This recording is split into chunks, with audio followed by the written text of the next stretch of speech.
in this little ridge right here. So Jerry's been up here several times, and that's why we're here.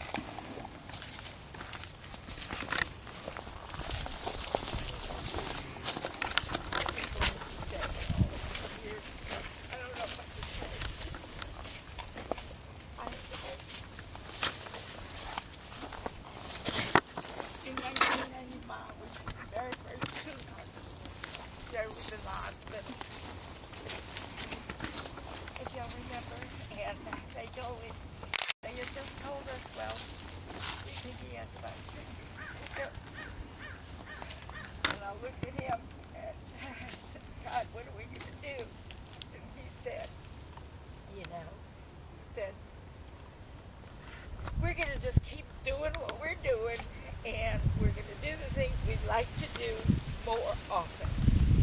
And that's what he believed. It's the 17 years we've been doing that with you people. And I thank you for coming.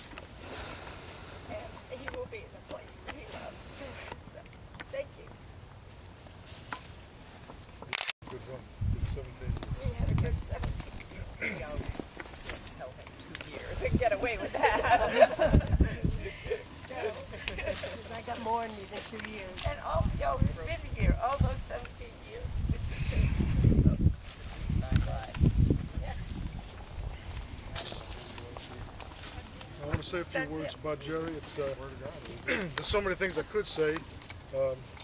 Just by saying the words that I was Jerry Henry's son, it opened a lot of doors for me that I otherwise never would have had the experience of. But the thing that's most important to me is it goes back to my childhood. He was not my biological father, but he was there for me when I needed a dad. And for a skinny, snot-nosed kid to have somebody put their arm around you and make you feel special, it's a big deal. It's a really big deal. And I'm 52, and I remember like it was yesterday, and it don't matter if I'm 62, 72, 82. The little boy in me will never forget that. He loved me, and he did what he did for me because he wanted to do it. That's all I wanted to say. Well said. Well, to borrow a line from a pretty obscure movie, I thought I'd say something classy and inspirational, but that's not our style.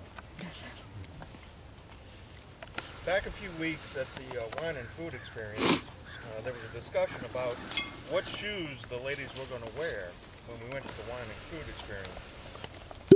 And the gentlemen of the group decided almost immediately, wear the shoes, drink the wine.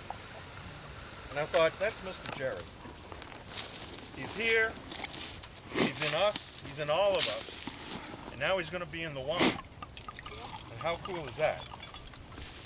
About a year ago, when we spread the ashes in Mississippi, and we spoke, and I thought I'd share some of that with our California gentlemen. When Mr. Jerry passed, I struggled for a time to find the words, the right words to say. And then I found the word aplomb, not the fruit, the noun. Aplomb, the quality of exhibiting assurance, backbone, balance, boldness, calmness, composure, confidence, constancy, correctness, decorum, dignity, elegance, equilibrium, grit, poise, presence of mind, resolution, restraint, self-possession, self-reliance, solidity, stability, stature, steadiness. In a word, cool. Mr. Jerry was cool, and he'll always be cool.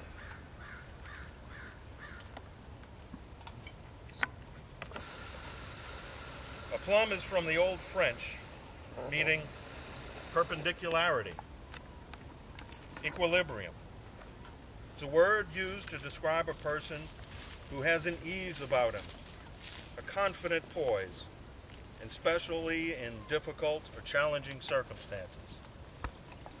We know that Mr. Jerry had some challenging circumstances, but he faced those with aplomb. And I hope that we all can learn something from that and maybe strive to reach that state.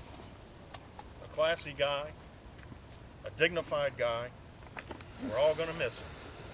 But whenever we have wine or we have events like this, we'll remember him. And in our everyday lives, we'll think of him. Wear the shoes, drink the wine. Here. Anybody else would like to say anything? Well, Catherine just reminded me today was the day we left to go take us to Charlotte. And that is going to be remembered to me one of my best trips I have ever taken. It really, He was we had so a great, happy.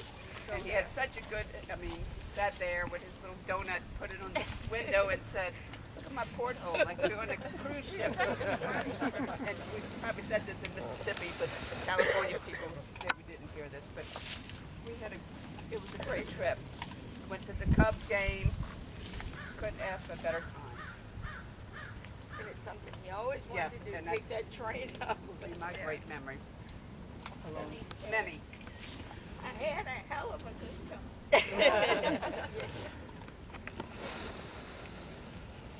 I would like to You're say, going to take a pill? You want to say something? I do. I would like to say that Jerry was one of the most gorgeous men I ever laid eyes on. He was a prize. I remember the time when we were over at Jerry in Cabot's house and we were having drinks. I don't remember what we were drinking, but Drinking. Everyone's alcohol. and somehow conversation on the high school yearbook. And, well, we asked Jerry, do you have your high school yearbook? And he said, sure. And he went and got it and opened it up. He was a good-looking guy. And very popular and very athletic. You know, he was the starting point guard of that team. And he was quite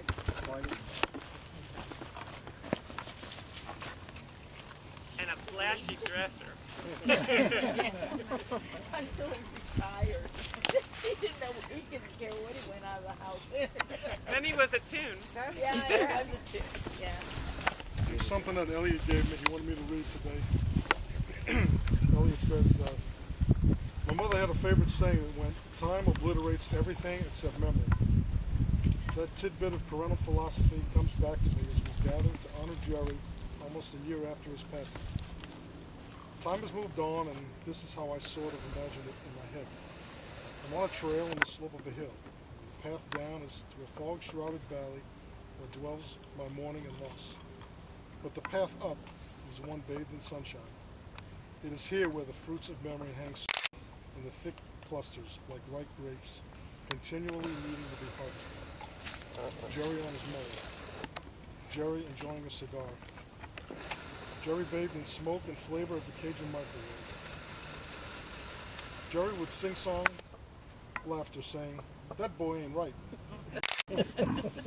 Jerry, my friend who fed my belly and still feeds my soul. Jerry who could launch a zinger at a split second, that it could have me rolling on the floor in good humor. Yes, I miss him, but then again, he seems to still be here. The best way and the only way I can truly honor my friend is to continue moving up the hill, enjoying its bounty while traversing away from the misty valley below. These are my memories. Time cannot wear them down. It only makes them and me stronger. Mr. Jerry. Mr. Jerry. Hip hip, Hooray! hip hip, Hip, hooray! hip hip, Hooray! to a life well lived.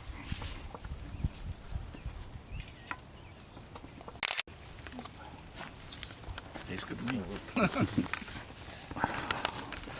so I think we can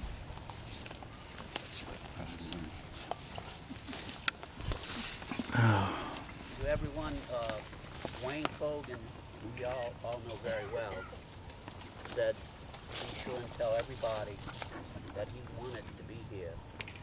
And because of work constraints, he could not. But he wanted to be sure and tell everybody that he's here in spirit. Where do you want us to string things? Just try not to pay attention to the wind direction. Yeah. No kickback. So you probably, Mike, you want to be down here.